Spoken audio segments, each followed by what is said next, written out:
Okay, now this is what I did in my room. I built a portable ISO booth. Those are 3 separate walls. One wall is just a wall, another wall has a window in it, and another wall has a door in it. And they come together with bolts, and they bolt to the ceiling. Right now, I've unbolted it and taken it out and put it in my storage shed, but if I need it, I'll bring it out, bolt it back in, and I've got an ISO booth in that corner. What if you want to take and have a good portion of your studio be the control room and another good portion be a room where the musicians would be in? A lot of people go into a garage situation, make a big room so they can fit the band, and then they make themselves a 10 by 13 room to be in, and suddenly they realize that the band is here for 3 hours, they're in the room for 7 days. Hold it, I'm in this little cubbyhole. So be careful that you don't do that. Give yourself a control room that you can live in. So here's a thought of a way to do that.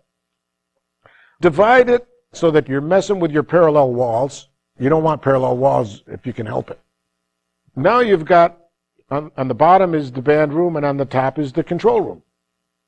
And a nice thing about that is that you got a little foyer entrance way there. See that little entrance thing? Well, if you put a mic panel in there with 2 or 3 mic inputs, that's an isolation booth for you. And there's your sound door on that. You see the sound door going in, the sound door going into the control room, and the sound door going into the studio room. You see that?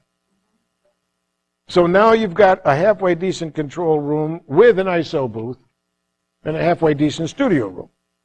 What if you wanted to put an ISO booth on the other end? You could do that. Now you have 2 ISO booths. You got a window in towards the studio, which is a sliding glass door, and you got a window going into the control room, so you can see in there.